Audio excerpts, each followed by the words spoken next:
John Gotti Jr., John Jr., taxed in federal prison just like his father. Hello, welcome to Convict Inc. I'm your host, Robert Rosso. If you have not subscribed to this channel, please do so. If you like this video, please push like and share with your family, friends, neighbors, enemies, etc. For those of you that have been watching this channel for a while or been with me for a while, you'll know that when it comes to people in clubs, gangs, mafia, organizations with the criminal bent, that I hold nothing back about individuals in those organizations. Hence the video I did about Al Taco yesterday. I will tell you my personal experience with guys that are men, with guys that may or may not have cooperated, with guys that were punks, with guys that got taxed, or that I have intimate knowledge of, or that somebody close to me or that I trust has intimate knowledge of. This is the case of this story. I have talked about John Gotti ad nauseum, about the fact that he was extorted by the Aryan Brotherhood. Some people think that he paid protection and think that that's different than extortion. I personally don't, but I do see their side of that. And I will say that it is a fact that John Gotti paid the Aryan Brotherhood $10,000 a month. Is that what it was? My brain just went. To allegedly, it was initially a contract to pay members of the Aryan Brotherhood to go after a guy. Okay, that guy was transferred. John Gotti kept paying money. That's what I know, not heard. No. Okay, the amount, I'm not sure at this time. Why does 10,000 stick? Whatever. So, but a lot of guys think that that's not a big deal. And okay, and I can see if you're a guy from New York or the Mafia who had a bunch of money when you went to prison and then you paid other people to do whatever, then you might not look at it as a bad thing. I can see that. From a California guy with a bald head and a goatee, yeah, that would never happen in my world, nor would I get taxed for running a poker table like John Jr. did, which is the story is about. Now, John Jr., this story starts with the guy named Rob. Rob was a friend of mine at Lewisburg, is a friend of mine, was a friend of mine though at Lewisburg. I met him at Lewisburg. And Rob was a really unique individual. He didn't play in all the reindeer games, no drinking, gambling, drugs, nothing. He is from Maine. He doesn't want his last name out there because he has a child, and I believe the child doesn't know his past or wife or whatever, doesn't know the past, but I'm respecting that. He has been in my chat a lot and has mentioned this very issue, but I just got like the behind the detail stories today. Rob gets transferred from Lewisburg to Raybrook, so he's going from a USP lower, which I never knew until today, but that's what I caught before he went back to Lewisburg. But anyway, Danny Fama of the Colombo crime family, somebody I once considered a friend, gave Rob a message, and that message was to tell, I got it right here, Johnny Eng, that's Johnny E-N-G. So Danny's message, he told Rob to tell Johnny Eng this. Tell Johnny Eng Danny Fama sends his respect. He goes by Gentile, which means onion head. He made me tell a couple of others too. One of them was one of John Jr.'s crew. So when I got there, I do that for Danny. I'm trying to find onion head. First, let me say, I half thought Danny was screwing with me, trying to get me to walk up to a Chinese mob boss and call him onion head, then have the BOP call my mom and tell her I was killed. And when she asked how, they would tell her that the dumb fuck walked up to a Chinese mob boss and told him his head looked like an onion. But turns out his nickname really is Onion Head. Also, his other nickname was Machine Gun Johnny. Okay. Now, Rob gets to Raybrook, and I believe, which this doesn't say, that he was put in one of the cells at Raybrook. When you first get there, it's like 8-man cell or something. I've never been there, just what I've been told. And he didn't say that, but I gather this. At some point, he was told that he can get in a 2-man cell or a 4-man cell, whatever they do, with an African American, and he refused the compound. He'd already given the messages to Onion Head, as well as guys on Junior's crew who happened to be his cellies when he got there, okay? And also a guy by the name of Jerry Womet. Jerry Womet, out of Rhode Island. His nephew Kevin, subs to this show, has made a lot of comments during lives and in the comment section and stuff. I have nothing but big respect for Jerry Womet.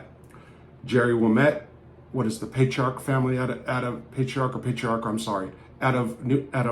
Rhode Island. But Jerry was close friends with John Gotti and really cared, loved, and respected John Gotti. I want to put that out there, okay? I met Jerry at Lewisburg. At first, I really didn't know him well, but we got put in the hole for a couple weeks together, and at that time, I really began to like the guy. Also, there may or may not have been a contract given to the Dirty White Boys via him or others, okay? But anyway, Jerry and I became friends, and we also knew each other at Butner FCI too. He also was close with Joey Testa. I don't hold that against him, okay? And was part of Joey Testa's sweater crew. You guys don't know what that is? A bunch of mob guys ran around with sweaters over their shoulders like college kids. But he was part of the sweater crew. I don't mean that to belittle him, but he was part of the sweater crew. Anyway, so Rob refuses to sell with the black guy, which is typical of somebody coming out of a USP to a lower security prison where they do mixed race cellies. Rob wasn't used to that, said it absolutely not. Plus he's from Maine, the whitest state in the nation. Just wanted to throw that out there. So Jerry Womet, because Rob gave him a message directly from Danny Fama, went and vouched for Rob, went to the captain and said, hey, put him in my cell. He was cellies with Jerry. I want to make sure that's correct. Jerry gets jumped. Okay, yeah. All right. If that's incorrect, Rob, put it in my comment section. So here's what's up. Before Rob goes the hole, I believe, so he comes, gives the messages from Danny Fama, and he finds out that that day there's going to be a powwow in the yard, a sit down with the Asians and the Italians. The Italians being Junior Gotti's crew, Junior Gotti and the guys. So Junior Gotti started a poker table, and the issue was Italians ain't got that coming at Raybrook. Raybrook was ran by Asians. Let me tell you guys something about Asians in federal prisons. Asians, like a lot of Mexicans, Hispanics, excuse me, whatever. No, my Mexicans are smaller, okay? Asians even tend to be smaller. You go up against Asians and you better understand that they're strapped. Asians are strapped. That means they have weapons, okay? They don't play when they go. Very tolerant people, do not like drama, but when it's on and popping, the Asians are coming for you. It's guaranteed, okay? With very, very few exceptions. Now, Rob is privy to this conversation about John Gotti and Onion Head. Jerry Womet, let me back up. Rob goes to some of his guys from New England, and they said, hey, like a lot of different guys from different areas do, this isn't our beef. It's the Dago's beef, man. Let the mobsters handle it. Well, Rob, because he knew Danny, sent messages to these guys, felt obligated. Plus, Rob can fight, okay? And I think he likes to fight, by the way. And I think he's pretty good at it. So, Rob's down for the Italians. He's going to back them up. He just got there, gave messages to these dudes, knew Danny Fama, he's backing him up. He's about that, right?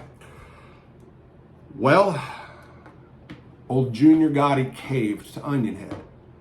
Onion Head said, you pay now. So, you pay now, John Jr. You pay now. So,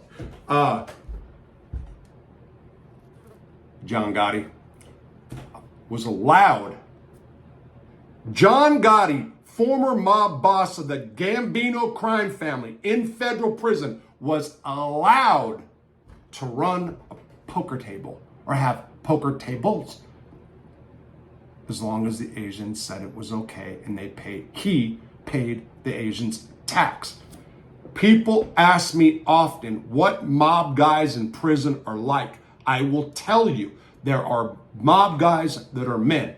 Carmine Persico, Jerry Womet, Tommy Karate. I can name one out of Philadelphia that I did, that was my celly for a minute. Georgie, Borghese, whatever. There's more. But so many of them are passive, are easy marks, and get extorted. Do you think this isn't a form of extortion to pay a tax? It is, okay? So, this makes my point entirely. I am not here to down the mafia or guys in the mafia. I'm here to tell you like it is. And I'm here to tell you that I've known so many Italian guys that have had to pay. And really, like my friend said in here, it was almost like, okay, oh, I gotta come here. I'm sorry. Jerry Womet from Rhode Island, Kevin's uncle, was disgusted with John Jr., was sick that John Jr. caved to the agents. They had numbers there to fight.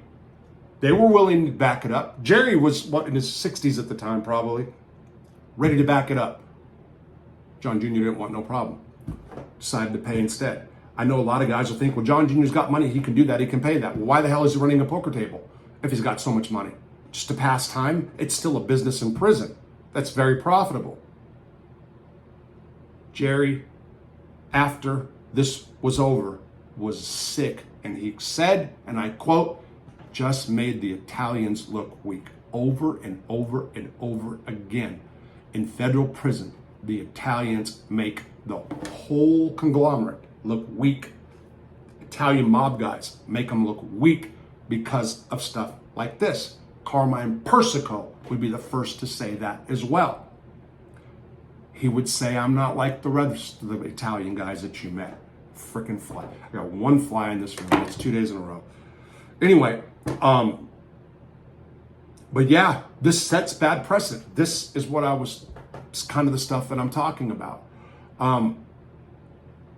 I know that John Jr. was a disappointment to his father because he pled guilty or whatever. We saw the tapes of John screaming at him while he was in the prison hospital. But this isn't a one-off. This is very common with a lot of the Italian guys in federal prison.